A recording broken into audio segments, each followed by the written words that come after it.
우리나라는 처음으로 이 SLBM 시험 발사에 성공을 했지만 SLBM의 역사는 꽤 오래된 것 같거든요. 예, SLBM을 최초로 개발하려는 시도는 나치 독일에서 시작이 됐습니다. 2차 세계대전 당시에 V1, V2 로켓으로 유럽의 대도시들을 공격하는데 굉장히 잘 써먹었죠. 그런데 가장 강력한 적은 대륙 너머에 있는 거예요. 미국이잖아요. 미국의 대도시도 타격하고 싶었는데 당시의 V2 로켓은 사거리가 나올 수가 없었던 겁니다. 뭐 기술적인 제약도 있고 뭐 설계적인 제약도 있었죠. 그러면 방법은 하나죠. 미사일을 발사하는 플랫폼을 미국 근처로 옮기면 되는 거죠. 그러니까 미사일 사거리까지 가져가면 되는 겁니다.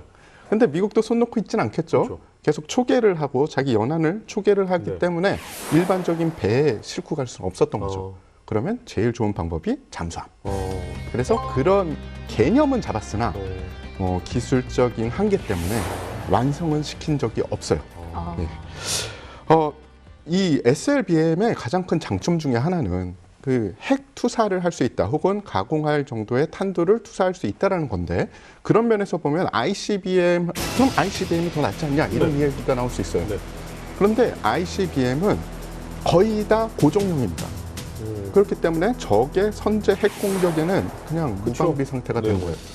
우리가 먼저 때리든 우리가 얻어맞든 둘 중에 하나가 되는 겁니다.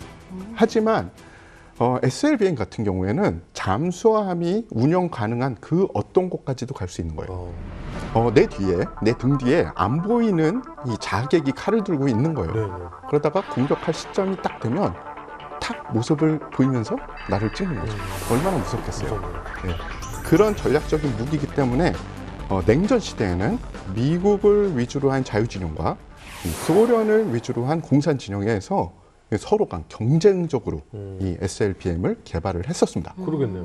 그런데 그러면 누가 제일 먼저 만들었을까요? 미국. 그렇죠. 그렇게 생각을 하시는데 그때 당시에는 뭔가 쏘는 기술은 소련이 좀 더 빨랐던 것 같아요. 그래서 최초의 무기급 SLBM은 소련에서 먼저 완성을 했습니다.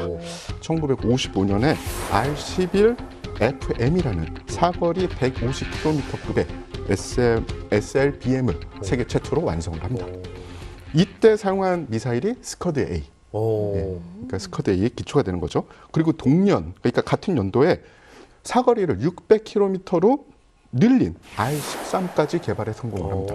그래서 소련이 한 발 더 앞서가게 되는 거죠. 근데 생각해보면 150, 600km 하면 우리가 5 했지만 미국 바로 앞에까지 가서 쏴야 되는데요? 그렇죠. 그러니까 이제 실제로 초기에는 SLBM의 그 기술이 완전히 확립이 안 됐어요. 그러니까 뭐 예를 들면은 말씀드렸듯이 SLBM이라는 건 하여튼 수심 깊이 한 50m 이하에 들어가서, 그러니까 적이 전혀 알 수 없는 거죠.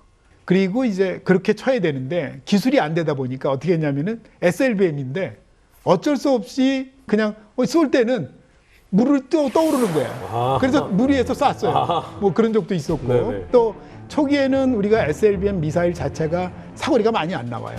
초기의 기술들은. 그러다 보니까 실제로 쏘려면 지금이야 뭐 요새 현대 그 SLBM은 사거리가 뭐 12,000 이렇게 나옵니다. 그게 ICBM에 준하는 거죠. 거의 그런 사거리가 나오니까 예를 들면은 태평양 서쪽에서도 미국을 때릴 수 있다라는 거고요. 숨어서. 그리고 이제 그 당시에는 그러기 때문에 만일에 적 표적물을 육지를 때려야겠다. 그럼 어떻게 되냐면 가장 인근에 바다로 잠입을 해서 쏘는 거죠.